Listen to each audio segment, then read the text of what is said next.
প্রশ্নই আসে না, আমরা অর্জন করতে আসছি, বর্জন নয়। আর রাজনীতি ছেড়ে দেবো, কিন্তু ছাত্রলীগের মতো হয়ে উঠবে এবং চাঁদাবাজি করার কোনো প্রশ্নই আসে না ক্যাম্পাসে, এবং চাঁদাবাজি যারা করে তাদেরকে কিভাবে ধরতে হয় সেটাও আমরা দেখবো। আর শিক্ষার্থীদের কথা শুনবে কিনা। দেখেন, আমি তো আসলে বিএনপি করি না, ছাত্রদল করি। বিএনপিকে আমরা পছন্দ করি এবং বিএনপির একটা সহযোগী সংগঠন আমরা, তাই না?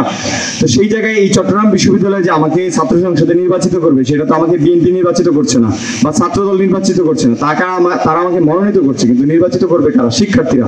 আমার দায়বদ্ধতা কার কাছে? শিক্ষার্থীদের কাছে। আর আমি রাজনীতি করেছি শিক্ষার্থীদের রাজনীতি।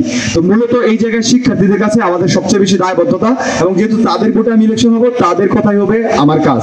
তো সেই জায়গায় আর এই ক্যাম্পাসে আপনারা দেখবেন যে আমার দলের সবচেয়ে বেশি সমালোচনা আমি করি আমার সংগঠনের ভিতরে, অভ্যন্তরে এবং বাইরে। আমি সবসময় সমালোচনা করি আমার দল, আমার সংগঠন, এবং যদি কোনো ভুল করে সেটা আমি প্রকাশ্যে এবং অভ্যন্তরীণ ভাবে আমাদের যে সংগঠন সেখানে কথা বলি, এবং সেই জিনিসগুলো সংশোধনের সবসময় চেষ্টা করে যাচ্ছি। আর দ্বিতীয়ত যে প্রশ্নটা আসছে সেটা হচ্ছে, আমাকে প্রশ্ন করা হয়েছে চাঁদাবাজি নিয়ে ছাত্রলীগের মতো হয়ে উঠবো কিনা, এবং হচ্ছে আসল রূপ প্রকাশ করবো কিনা নির্বাচনের পরে। তো এই জায়গায় হচ্ছে চাঁদাবাজি বলি, আমাদের এই জায়গায় চট্টগ্রাম বিশ্ববিদ্যালয়ের যে ছাত্রদল আছে 5ই আগস্টের পর থেকে সবচেয়ে সুশৃঙ্খল এবং সুন্দরভাবে ক্যাম্পাসে কার্যক্রম করেছে।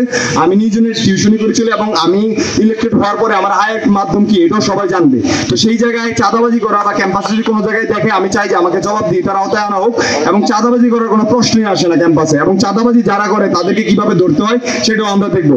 আর ছাত্রলীগের মতো যদি কথা বলেন, ছাত্রলীগের বিরুদ্ধে আমরা সারা জীবন লড়াই করছি, ছাত্রলীগের বিরুদ্ধে রাজনীতি করছি, ছাত্রলীগের যে সশস্ত্র বগি ভিত্তিক রাজনীতি করছে তাদের মতো আমি কেন হবো? যেই মতের বা যেই স্রোতের বিরুদ্ধে আমি দাঁড়াইছি, কখনোই প্রশ্ন আসে না ছাত্রলীগের মতো হয়ে ওঠার এবং তাদের বিরুদ্ধে কাজ করার। প্রয়োজনে রাজনীতি ছেড়ে দেবো, কিন্তু ছাত্রলীগের মতো হয়ে উঠবো না।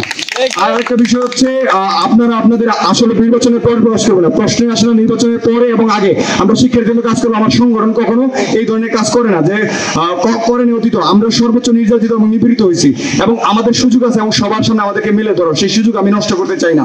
আরেকটা বিষয় হচ্ছে, নির্বাচনের ফলাফল বর্জন করবে কিনা। বর্জন করার প্রশ্নই আসে না, আমরা অর্জন করতে আসছি, বর্জন নয়। আর এই জায়গায় হচ্ছে, শিক্ষার্থীরা যদি মনে করে যে নির্বাচন সুষ্ঠু হয় না, নিরপেক্ষ হয়নি, শিক্ষার্থীরা রাজনীতি করে শিক্ষার্থীদের কথা শুনে আমরা চলবো। আমার একক সিদ্ধান্ত বর্জন করবো। শিক্ষার্থীদের নির্বাচন, শিক্ষার্থীরা যা বলবে সেই অনুযায়ী আমরা সিদ্ধান্ত নিব। অসংখ্য